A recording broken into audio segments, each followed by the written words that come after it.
Hello, everyone.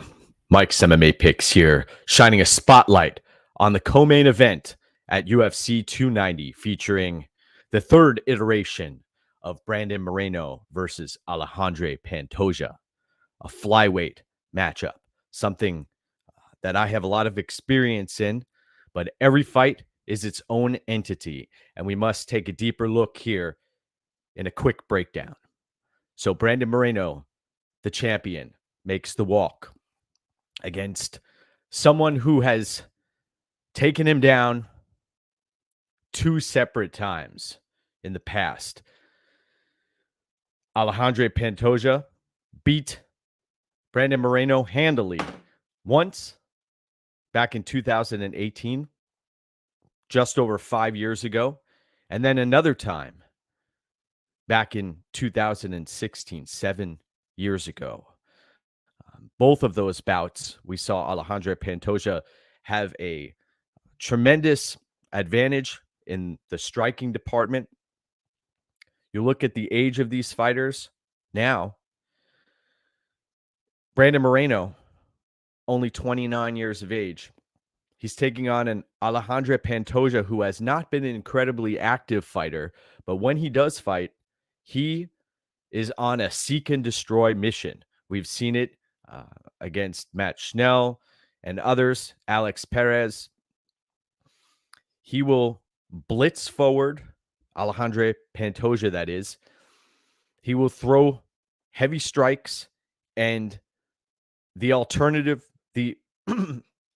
motive there is he is looking to take down his opponent, get to the opponent's back, and lock in a rear naked submission. That is the ulterior motive for Alexandre Pantoja. An issue I have in this fight is you've watched Brandon Moreno level up time and time again in recent years. The Askar Askarov fight, we have seen his fights against Kai Kara France. Now, the Davison Figueiredo trilogy, the camp changes throughout the years for Moreno. Now Moreno is at Fortis MMA. Again, I revert back to not only the age discrepancy here, also I have concerns about Alexandre Pantoja's gas tank. Alexandre Pantoja is willing to empty his tank in the hunt for a finish. I have a tremendous amount of success capping both of these fighters. Pantoja, he had me sweating bullets when he fought Brandon Royval. That was an incredible effort, and he did exactly what he had to do to walk away with the victory there. If Pantoja was unable to complete that submission,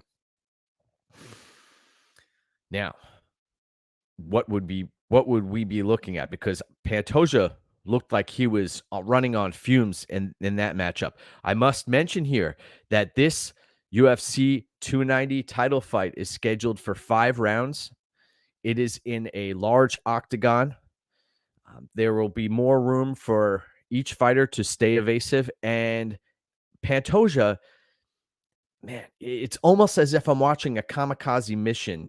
His sole mission is to close distance on his opponents. I've watched both iterations of this matchup before the third one here, and I don't think that we're looking at the same fighter that Brandon Moreno was back in 2018. He's a much, much different fighter nowadays. So I wouldn't bank on Pantoja coming out here and walking through Moreno. He's leveled up in just about every aspect of his game, Moreno, that is.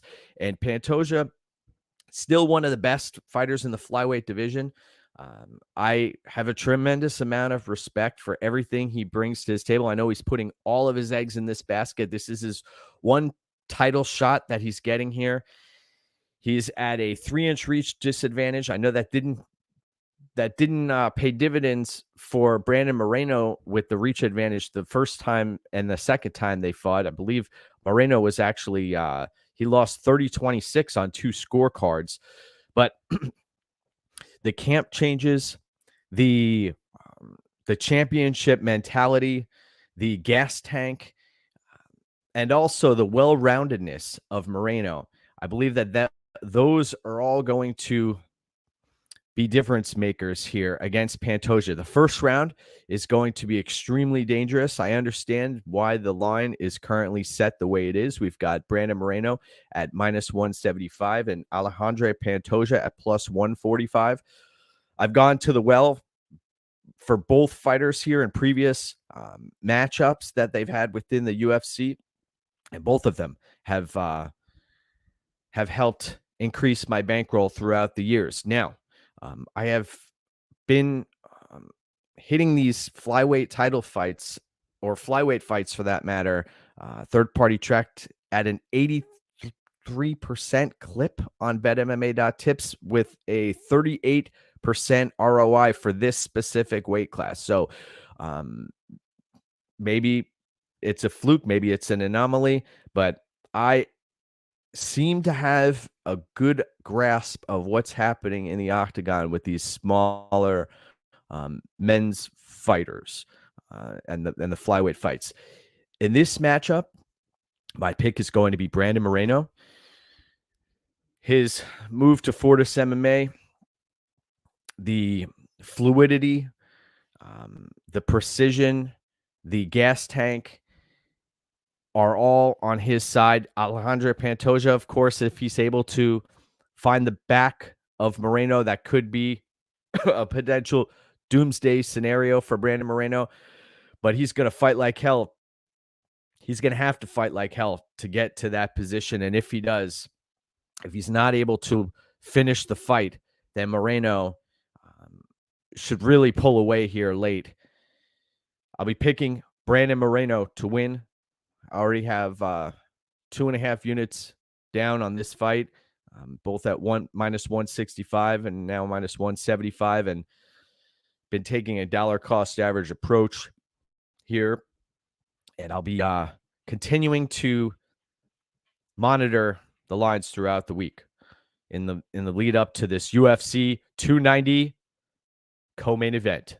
So remember to go get what's yours, my friends. Have a phenomenal morning and take care. Have a great day.